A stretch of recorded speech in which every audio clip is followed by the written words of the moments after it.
Welcome to History Stories Dose, one story 10 parts, subscribe now.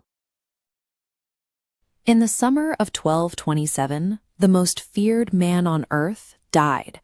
For weeks, Genghis Khan's passing was a closely guarded state secret. Military operations continued as usual, while covert riders spurred their horses across the steppes in the dead of night. Many believed that once the news broke, the largest contiguous empire in history would shatter. History sets a heavy precedent for this kind of moment. When an empire relies entirely on a single charismatic conqueror to hold it together, the death of that founder often triggers an immediate collapse. Rival generals turn their armies inward, factions suddenly splinter, and territory dissolves into civil war. The Mongols were particularly vulnerable to this trap. They held an enormous stretch of geography populated by deeply resentful conquered nations. To complicate things further, Genghis Khan had multiple ambitious sons, each commanding their own loyal segments of the military. But the dying Khan had anticipated the danger. Years before his death, he deliberately bypassed his older, more aggressive heirs and named his third son, Ogedei, as his successor. Genghis recognized that his growing empire now required patience and steady administration over sheer aggression. Rather than fighting for the throne, the Mongol elite adhered to his final wishes. In 1229, regional leaders gathered at a grand assembly known as a Kurultai, where they officially proclaimed Ogedei as the Ning Great Khan. Ogedei inherited the throne without shedding a drop of blood. This peaceful transition was a rarity in steppe politics, but it was only the first step. Ogedei now faced the practical reality of governing a map that continued to grow every year. Genghis Khan spent his entire life in the saddle, moving from one military campaign to the next. Ogedei realized that a wandering court could not effectively manage the taxes, trade routes, and laws of an expanding state. He prioritized administration. To anchor this bureaucracy, Ogedei established a permanent capital at Karakorum, located deep within the Mongolian steppe. For the first time, the Mongol leadership had a fixed address. This is the site of Karakorum as it looks today, marked by the vast walls of the Erdenezu monastery. Under Ogedei, this remote location functioned as a global political hub.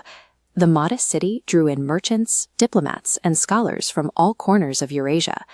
By laying roots in the dirt, the Mongol leadership shifted from a mobile raiding court to a sedentary bureaucracy. They were no longer just wandering tribal warriors demanding tribute. They were the organized rulers of a permanent international state. Administrative growth did not slow their military expansion. Ogedei directed his attention back toward northern China, determined to finish his father's long-running war against the remnants of the Jin dynasty. The Jin rulers knew that facing the Mongols in open battle was suicidal. They retreated behind towering, heavily fortified city walls. Traditional nomadic cavalry, designed to outflank armies on open plains, struggled to breach dense stone fortifications. Ogedei solved this by weaponizing the expertise of the people he had already conquered. He conscripted thousands of engineers from Central Asia and the Middle East, folding them directly into his military ranks. This diagram highlights how the Mongol war machine adapted. They maintained their high-mobility cavalry tactics, but paired them with specialized imported technology. They deployed massive rock-hurling catapults alongside towering wooden siege engines, allowing attacking troops to scale and overwhelm defensive walls. This assimilated engineering shattered the Jin dynasty's final strongholds by 1234. The campaign proved that the Mongol forces could identify a tactical weakness, appropriate the necessary technology from their subjects, and break deeply entrenched empires. Even as the brutal sieges in China were concluding, Ogedei demonstrated his capacity to delegate. He opened a massive second front thousands of miles away, sending an invasion force westward under the brilliant General Superpower and the royal prince Batu Khan. This map tracks their western advance. The Mongols descended on the wealthy, politically fractured Rus principalities. Because the local rulers competed with one another instead of uniting, the Mongols picked them apart. Ryazan, Vladimir, and Suzdal fell in rapid succession, culminating in the brutal destruction of Kiev in 1240. From there, the campaign pushed deeply into Eastern Europe. Splitting their armies, Mongol forces surged into Poland and Hungary. European kings and popes had virtually no intelligence on these invaders and disastrously underestimated the threat approaching their borders. The ensuing battles pitted two drastically different philosophies of war against each other. European militaries relied on the sheer, crushing weight of heavy armor. The Mongols prioritized discipline, extreme mobility, and the rapid deployment of light cavalry.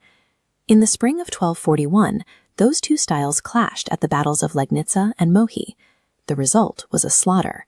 Fast-moving Mongol riders dictated the flow of combat, outmaneuvering the cumbersome European knights and devastating the armies of Poland and Hungary within days of each other. At this exact moment, the Mongols were successfully obliterating armored European forces and systematically dismantling fortified Chinese dynasties on opposite sides of the globe. Ogedei had perfected a decentralized command structure capable of cracking any military defense on Earth.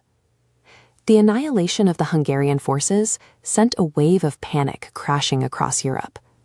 Monarchs scrambled for a defense, realizing there was no local army left that could stop the momentum. Total continental conquest appeared entirely inevitable. Then, the Mongol advance suddenly stopped. The seemingly invincible armies packed up their camps and began riding back toward the east. This reversal had absolutely nothing to do with European military resistance.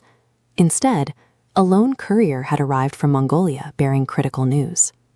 In December 1241, Ogedei Khan died. Under strict Mongol political tradition, whenever a great Khan died, all high-ranking commanders and members of the royal family were required to suspend their campaigns. They had to return to the capital to participate in the Kuriltai that would choose the next leader. The raw power of the Mongol war machine could break stone walls and slaughter armored knights, but it was completely bound by the laws of its own administration. Europe was spared by a default adherence to protocol. The Mongol Empire had survived its first transition and doubled in size, yet Ogedei's death revealed a unique limit to its power. Their own traditions were the only thing that could force a global military machine to stop. With the Western campaign abandoned, the focus shifted back to the east, where the next generation, including Kublai Khan, waited for their turn to rule.